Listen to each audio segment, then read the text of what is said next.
നമസ്കാരം. JB ജംഗ്ഷനിലേക്ക് സ്വാഗതം.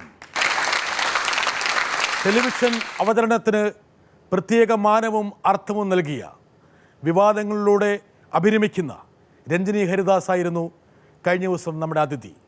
രഞ്ജിനിയുമായിട്ടുള്ള സംഭാഷണം ഈ എപ്പിസോഡിലും തുടരുകയാണ്. രഞ്ജിനിയുടെ ഈ കരിയറിൽ വന്ന പ്രധാനപ്പെട്ടൊരു മാറ്റം മിനി സ്ക്രീനിൽ നിന്ന് ബിഗ് സ്ക്രീനിലേക്കുള്ള ഒരു വരവ്.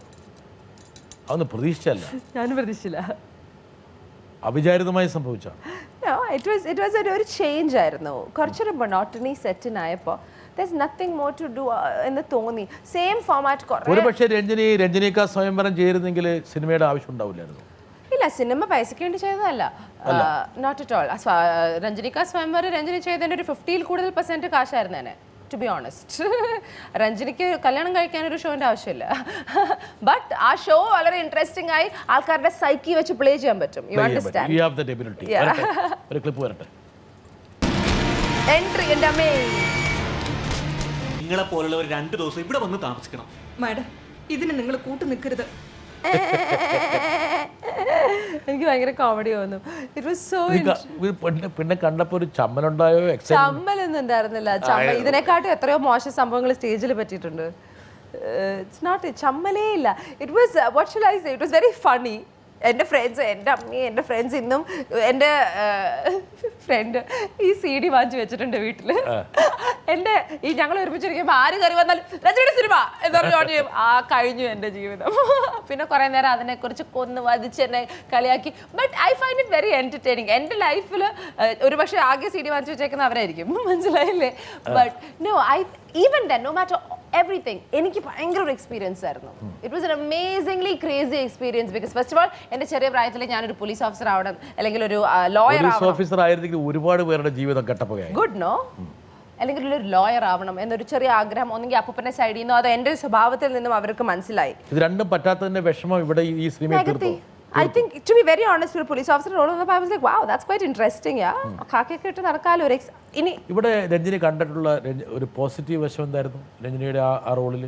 No, there was a clean role. There was nothing negative about it. Negative എന്തായിരുന്നു? ഇത് എൻ്റെ അമ്മ എന്നെ കൊണ്ട് അത് ചെയ്യിപ്പിക്കല് was very. എനിക്ക് നടക്കാൻ പറ്റില്ല.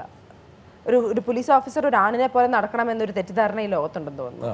അതുകൊണ്ട് എന്നെ എപ്പോഴും ഞാൻ ഈ ഷോട്ടിന് വേണ്ടിയൊക്കെ നടക്കുമ്പോൾ ഞാൻ നടക്കണ പോലെ നടക്കും.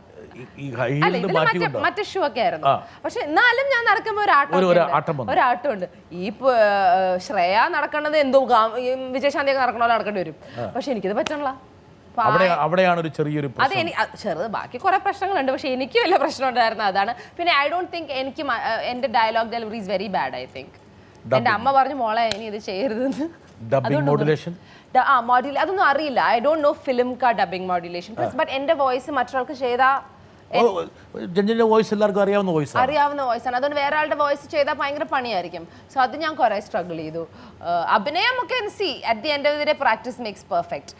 പക്ഷേ സിനിമയ്ക്ക് പകരം ഉണ്ടല്ലോ ഇതൊരു മിനി സ്ക്രീനിലെ ഒരു മുഴുനീള ഡിറ്റക്റ്റീവ് സ്റ്റോറി പോലെ ആക്കിയിട്ട് രഞ്ജിനി എന്നുള്ള പോലീസ് ഓഫീസറെ വേണേ അങ്ങ് പ്ലേസ് ചെയ്യാമായിരുന്നു വേണമെങ്കിൽ. ആക്ച്വലി എന്ന് വെച്ചാൽ രഞ്ജിനിയുടെ എല്ലാ ക്യാരക്ടറിനെ അങ്ങോട്ട് കൊണ്ടുപോയാൽ മതിയായിരുന്നു. അപ്പൊ ആ ഒരു ആറ്റിറ്റ്യൂഡ് ഉള്ള ഒരു പോലീസ് ഓഫീസർ ഡെവലപ്പ് ചെയ്തെടുക്കാം. I understand. ബട്ട് അഗൈൻ ഇതൊരു പെർമനന്റ് ജോബായിട്ട് ഞാൻ ജോബ് അല്ല, ഇറ്റ് ഇസ് വെരി ഇൻട്രസ്റ്റിംഗ്. മാത്രമല്ല സിനിമയുടെ വളരെ അടുത്ത് പ്രവർത്തിക്കുന്ന ഒരു ഇൻഡസ്ട്രിയാണ്. 100%. That film was no problem. Cinema ടെലിവിഷനായിട്ട് വളരെ ക്ലോസ് ആണ്. Which was the problem? The second one. Let us see. താഴ്ന്ന പ്രണയം ഒരു ബിസിനസ് മാത്രമാണ്. Yes, love is my business. രഞ്ജിനിക്കെതിരെ വെളിപ്പെടുത്തലുകളുമായി സംവിധായകർ.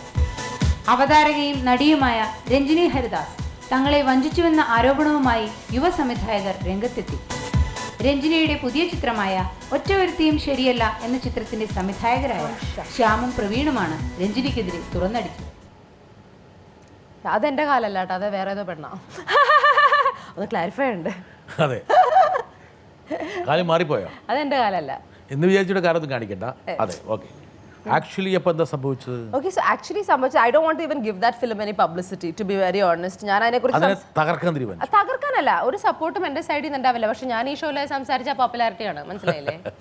നമുക്ക് അറിഞ്ഞിട്ടേ സർ. സോ അപ്പം തീർച്ചയായിട്ടും ഇതിൽ വന്നിരുന്നോണ്ട് ഞാനൊരു 5 മിനിറ്റ് അവർക്ക് കൊടുത്തേക്കാം. കിടക്കട്ടെ, ദാനം. നോ പെർസെൻറ്റേജ് തന്നു. സ്മോൾ പെർസെൻറ്റേജ് ഇനിയും തരാൻ ബാക്കിയുണ്ട്. പക്ഷേ എനിക്ക് പ്രശ്നം അതല്ല. എൻ്റെ ലാസ്റ്റ് ഷെഡ്യൂളിൽ ഒരു ഷെഡ്യൂൾ ഏതോ ഒരു ഇടയ്ക്കുള്ള ഷെഡ്യൂളിൽ ഈ കാശ് തരേണ്ട സമയത്ത് അവർ 2 ദിവസം ഡിലേ ചെയ്ത് ഫൈനലി പറഞ്ഞ ദിവസം അവർ പറഞ്ഞ് ഉച്ച വരെ ഷൂട്ട് ചെയ്യാം, ഉച്ചയ്ക്ക് ശേഷം ഞങ്ങൾ പൈസ തന്നിട്ട് ബാക്കി ഷൂട്ട് ചെയ്യാമെന്ന്. ഞാൻ അവിടെ 1 മണി തൊട്ട് വൈകുന്നേരം 6 മണി വരെ പൊന്മുടിയുടെ സൈഡിൽ റോഡിലെ സൈഡിൽ പോയി കിടക്കായിരുന്നു. ബിക്കോസ് മറ്റേ ഷൂട്ട് അവർ ചെയ്തുകൊണ്ടിരിക്കുക, കാശിനെ കുറിച്ച് ഒരു ഇതുമില്ല. Finally I said you know what, ഞാൻ വെയിറ്റ് ചെയ്യുന്നില്ല, ഞാൻ റൂമിലേക്ക് പോവാണ്, കാശ് വന്നിട്ട് വിളിച്ചാൽ മതി എന്ന് പറഞ്ഞു. ഞാൻ റൂമിലേക്ക് പോയി. അതാണ് ഞാൻ വഴക്കിട്ട് ഇറങ്ങി എന്ന് പറഞ്ഞൊരു സാധനം. കാശ് കൊണ്ട് തന്നു, പിറ്റേ ദിവസം ഞാൻ ഷൂട്ട് ജോയിൻ ചെയ്തു. വേറെ അതും കാശ് വന്നത് ഇസ് ലൈക്ക് 10% or something. പിന്നെ വന്നത് അടുത്ത ഷെഡ്യൂളിന് വിളിച്ചു. പിന്നെ കുറെ ഒരു ഗ്യാപ്പ് ഉണ്ടായിരുന്നു. ഓക്കെ, കുറെ ഗ്യാപ്പ് എന്ന് പറഞ്ഞാൽ 1 month 2 months അവർ ഫൈനാൻഷ്യലി ദേ ഹാഡ് ഇഷ്യൂസ്.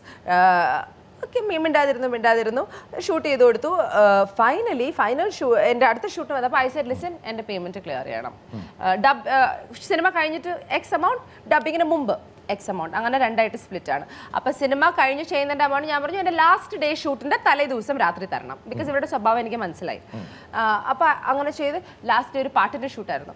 പാട്ടൊക്കെ ചെയ്തിരുന്ന് ഫൈനലി അവർ പറഞ്ഞു നാളെ ഇന്ന് എങ്ങനെയെങ്കിലും ഷൂട്ട് ചെയ്ത് തരണം, നാളെ ഷൂട്ടിന് മുമ്പ് ഞങ്ങൾ കാശ് തരാമെന്ന്.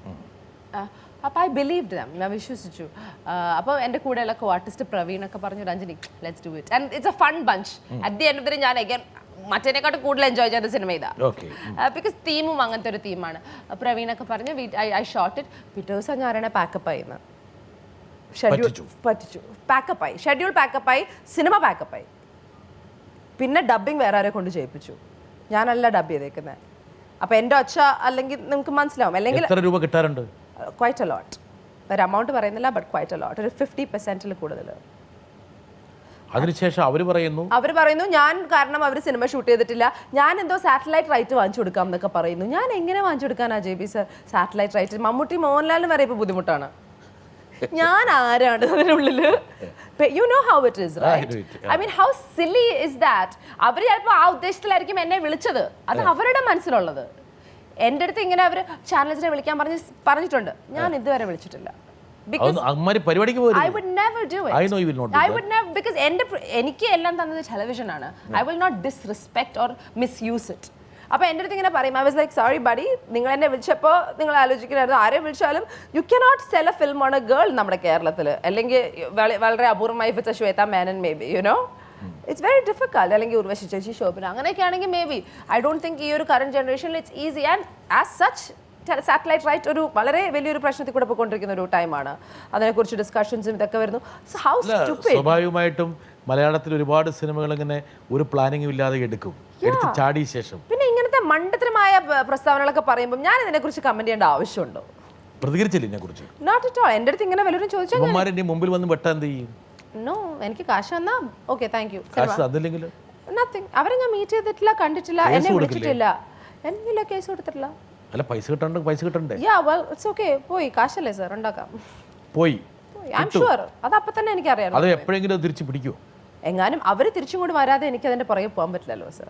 ജീവിതത്തിൽ നമ്മൾ ചെയ്തിരിക്കുന്ന എത്രയോ പ്രോജക്ട്സിൽ എത്രയോ കാശ് കിട്ടിയിട്ടില്ല. അതിൻ്റെ പുറകിൽ കുറച്ച് ആലോചിച്ചിരുന്നെങ്കിൽ നമ്മൾ അവിടെ തന്നെ സ്റ്റക്കായി പോയേനെ. Life has to move on.